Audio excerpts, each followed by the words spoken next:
সংবাদ সবাইকে স্বাগত জানাচ্ছি। আমি ফিরোজ তোহা। শুরুতেই সংবাদ শিরোনাম জানিয়ে দেব এই মুহূর্তে হাতে পাওয়া সর্বশেষ গুরুত্বপূর্ণ আপডেট বাংলা সংবাদ। শুরুতেই থাকছে ভারত এদেশের গার্মেন্টস শিল্প ধ্বংস করতে চায়।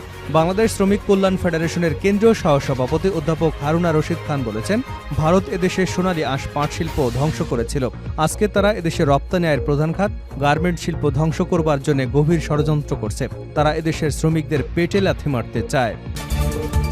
এবার জানাবো অটো চালককে হত্যায় 5 জনের ফাঁসির আদেশ। সিলেটের সিএনজি চালিত অটোরিকশা চালক হজরত আলী 35 হত্যার দায়ে 5 আসামির ফাঁসির আদেশ দিয়েছেন আদালত।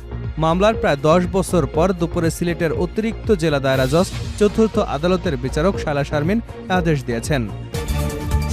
জানাবো শেখ হাসিনার সরকারের অনুরোধ না রাখলেও ডক্টর ইউনূসের কথা রেখেছে মালয়েশিয়া।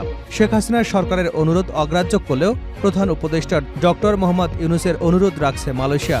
নির্ধারিত সময় দেশটিতে যেতে না পারা 18,000 বাংলাদেশি কর্মীকে নিয়োগ দেবে দেশটি। এদিকে পুকুর থেকে আওয়ামী লীগ নেতার মরদেহ উদ্ধার। মুন্সিগঞ্জের শ্রীনগরে নিখোঁজের পর শাহজাহান শেখ 55 নামের এক আওয়ামী লীগ নেতার মরদেহ উদ্ধার করা হয়েছে। শুক্রবার বেলা 11টার দিকে বাড়ির নিকটের একটি পুকুর থেকে তার মরদেহ উদ্ধার করা হয়। এবারে থাকছে জাল সনদের চাকুরিতে সহস্রাধিক শিক্ষক। জাল সনদে বিভিন্ন শিক্ষা প্রতিষ্ঠানে চাকুরি নিয়েছেন সহস্রাধিক শিক্ষক। সম্প্রতি পরিদর্শন এবং নিরীক্ষণ অধিদপ্তর থেকে শিক্ষা মন্ত্রণালয় জাল সনদ সংক্রান্ত একটি প্রতিবেদন পাঠানো হয়েছে। সেখানে এমন 1156 জন শিক্ষকের জাল সনদের তথ্য পাওয়া গেছে। এর মধ্যে 793 জন শিক্ষকের শিক্ষক নিবন্ধন সনদ, 296 জনের কম্পিউটার শিক্ষক সনদ এবং 67 জনের বিএড গ্রন্থাগার, সাচিবিক বিদ্যা এবং অন্যান্য বিষয়ের জাল সনদ পাওয়া গেছে। এবং সর্বশেষ জানাবো আন্তর্জাতিক সংবাদ। ব্রিটিশ ট্যাঙ্কারে হামলা চালালো হুতিরা। ইরান এবং লেবানন নিয়ে যখন ব্যতিব্যস্ত পশ্চিমারা, তখন ব্রিটেনের একটি তেলবাহী ট্যাঙ্কারে হামলা চালালো ইয়েমেনের সশস্ত্র গোষ্ঠী হুতিরা। হামলায় ড্রোন ব্যবহার করা হয়েছে বলে জানিয়েছে গোষ্ঠীটি। ঘটনার দিনই হামলার ফুটেজ প্রকাশ করে হুতিদের উপশাখা আনসারুল্লাহ, যেখানে দাবি করা হয় তারা ব্রিটিশ তেল ট্যাঙ্কারে কর্ডেলিয়া মুনকে লক্ষ্যবস্তু করেছে। এতক্ষণ শিরোনাম শুনছিলেন, এবার বিস্তারিত। প্রিয় দর্শক, আপনি যদি এই চ্যানেলে নতুন হয়ে থাকেন, ভিডিওটি দেখতে দেখতে চ্যানেলটি সাবস্ক্রাইব করে আমাদের সঙ্গেই থাকুন। আর এই ভিডিও সম্পর্কে আপনি আপনার মূল্যবান মতামতটি কমেন্ট বক্সে জানিয়ে দিন। আর হ্যাঁ প্রিয় দর্শক, জানিয়ে দিন ভিডিওটি কোথা থেকে দেখছেন। ভারত এদেশের গার্মেন্টস শিল্প ধ্বংস করতে চায় হারুনা রশিদ।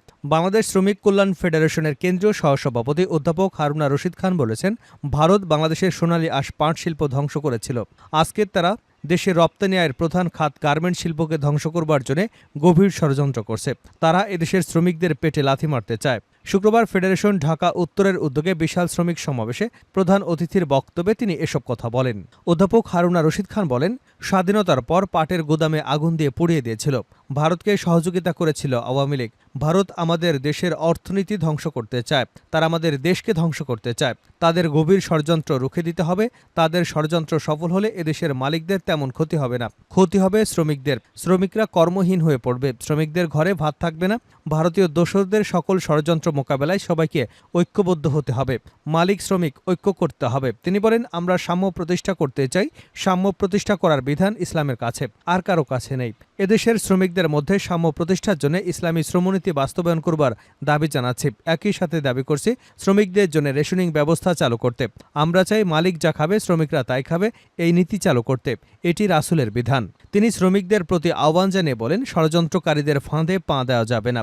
তাদের কুপরামর্শের গার্মেন্টস বন্ধ করা যাবে না। হঠাৎ করে রাজপথে নামা যাবে না। কারখানা ভাঙচুর করা যাবে না।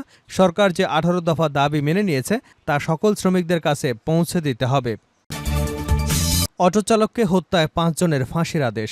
সিলেটে সিএনজি চালিত অটোরিকশা চালক হজরত আলী হত্যার দায়ে 5 আসামির ফাঁসির আদেশ দিয়েছেন আদালত। মামলার প্রায় 10 বছর পর দুপুরে সিলেটের অতিরিক্ত জেলা এবং দায়রা জজ চতুর্থ আদালতের বিচারক শায়লা শারমিন আদেশ দিয়েছেন।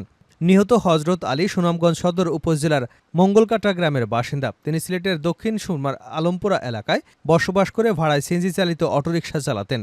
মামলার সূত্রে জানা গেছে, 2014 সালের 17 আগস্ট সিলেটের দক্ষিণ সুরমার কদমতলী থেকে 5 ছিনতাইকারী যাত্রী পরিচয় অটোরিকশা ভাড়া নেন। রাত 10:30টার দিকে বিয়ানীবাজারের শিখপুর বিয়ানীবাজার সড়কে পৌঁছে হজরত আলীকে ছুরিকাঘাত করে তার অটোরিকশাটি নিয়ে পালিয়ে যাবার চেষ্টা করেন। খবর পেয়ে স্থানীয়রা তাকে আটক করে। হজরত আলীকে উদ্ধার করে Sylhet MAG Usmani medical college হাসপাতালে নেওয়া হলে চিকিৎসাধীন অবস্থায় ওই রাত 1:30টার দিকে তার মৃত্যু হয়। তার পেটসহ শরীরের 17 জায়গায় জখম ছিল। অতিরিক্ত রক্তক্ষরণের কারণে তার মৃত্যু হয় বলে চিকিৎসক জানিয়েছিলেন। এ ঘটনার পরদিন নিহতের ছোট ভাই শুকুর আলী বাদী হয়ে 5 জনের নাম উল্লেখ করে বিয়ানীবাজার থানায় হত্যা মামলা দায়ের করেন। সিলেট জেলা এবং দায়রা জজ আদালতের সহকারী কৌশলী আব্দুস সাত্তার জানান, মামলায় 20 জনের সাক্ষ্যের মাধ্যমে 18 জনের সাক্ষ্য শেষ করে মামলায় অভিযুক্ত 5 জনকে আদালতের বিচারক মৃত্যুদণ্ডের রায় দিয়েছেন। হাসিনা সরকারের অনুরোধ না রাখলেও ডক্টর ইউনূসের কথা রেখেছে মালয়েশিয়া। শেখ হাসিনা সরকারের অনুরোধ অগ্রাহ্য করলেও প্রধান উপদেষ্টা ডক্টর মোহাম্মদ ইউনূসের অনুরোধ রাখছে মালয়েশিয়া। নির্ধারিত সময়ে দেশটিতে যেতে না পারা 18,000 বাংলাদেশি কর্মীকে নিয়োগ দেবে। ঢাকা সফরে এসে মালয়েশিয়ার প্রধানমন্ত্রী আনোয়ার ইব্রাহিম তার পুরনো বন্ধু ডক্টর ইউনূসের পাশে নিয়ে শুক্রবার হোটেল ইন্টারকন্টিনেন্টালে সংবাদ সম্মেলনে ঘোষণা দেন, সব প্রক্রিয়া সম্পন্ন করেও টিকিটের জন্য যেতে না পারা 7,000 বাংলাদেশি কর্মীকে নিয়োগ দেওয়া হবে। এ সময় ডক্টর ইউনূস এ সংখ্যা 18,000 বলে আনোয়ার ইব্রাহিমকে মনে করিয়ে দেন। তখন মালয়েশিয়ার প্রধানমন্ত্রী প্রথমে বলেন, প্রথম ধাপে 7,000 জনে যাওয়ার উদ্যোগ দ্রুত নেওয়া হবে। সব সন্তোষজনক হলে বাকিদেরও ক্রমান্বয়ে নেওয়া হবে। প্রায় 4 বছর বন্ধ থাকার পর 2022 সালের অগাস্টে বাংলাদেশি কর্মীদের জন্য খোলা হয় বহুল আলোচিত মালয়েশিয়া শ্রম বাজার। কর্মী পাঠানোর কাজ পেয়েছিল তৎকালীন 4 মন্ত্রী, এমপির প্রতিষ্ঠানসহ মালয়েশিয়া সরকারের বাছাই করা 25টি রিক্রুটিং এজেন্সি, যেগুলো সিন্ডিকেট নামে পরিচিত। পরে এতে যুক্ত হয় আরও 75 এজেন্সি। মালয়েশিয়া যেতে বাংলাদেশের সরকার কর্মীর প্রতি সর্বোচ্চ ব্যয় 78,990 টাকা নির্ধারণ করলেও সিন্ডিকেটের নিয়ন্ত্রক এই এজেন্সিগুলো 4.5 থেকে 7 লাখ টাকা পর্যন্ত নেয়।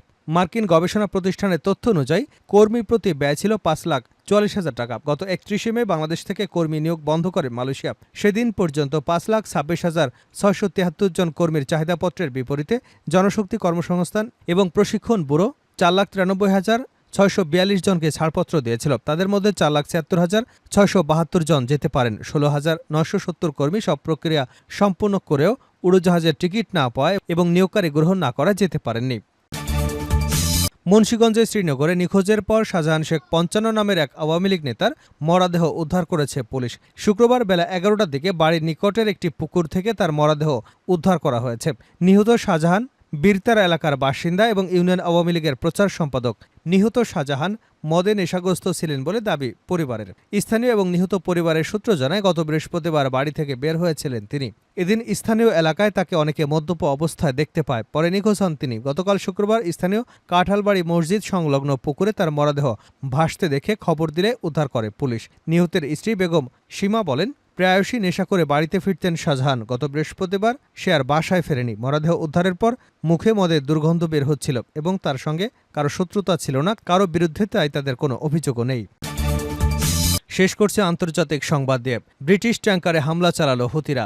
ইরান এবং লেবানন নিয়ে যখন ব্যতিব্যস্ত পশ্চিমারা, তখন ব্রিটেনের একটি তেলবাহী ট্যাঙ্কারে হামলা চালালো ইয়েমেনের সশস্ত্র বিদ্রোহী গোষ্ঠী হুতি। স্থানীয় সময় বৃহস্পতিবার এ হামলা চালানো হয়। হামলায় ড্রোন ব্যবহার করা হয়েছে বলে জানিয়েছে গোষ্ঠীটি। ঘটনার দিনই হামলার ফুটেজ প্রকাশ করে হুতিদের উপশাখা আনসারুল্লাহ, যেখানে দাবি করা হয়েছে তেল ট্যাঙ্কারে কর্ডিলিয়া মুনকে লক্ষ্যবস্তু করেছে। প্রকাশিত ভিডিওতে দেখা যায় চোখের পলকে একটি ড্রোন আছড়ে পড়ে ট্যাঙ্কারটিতে। সঙ্গে সঙ্গেই ঘটে বিস্ফোরণ। আগুন এবং ধোঁয়ার কুণ্ডলিতে ছেয়ে যায় ট্যাঙ্কারের চারপাশ। ব্রিটিশ সংবাদ মাধ্যম টেলিগ্রাফের প্রতিবেদনেও ট্যাঙ্কারে ড্রোন আছড়ে পড়ার ভিডিওটি শেয়ার করা হয়েছে। মামলার বিষয়টি নিশ্চিত করেছে বহুজাতিক জয়েন্ট মেরিটাইম ইনফরমেশন সেন্টারও। জানিয়েছে, ইয়েমেনের হুদেইদা বন্দর থেকে 110 কিলোমিটার দূরে এই আক্রমণের ঘটনা ঘটে। যে ট্যাঙ্কারে হামলা চালানো হয়েছে সেটি পানামার ফ্ল্যাগযুক্ত ছিল।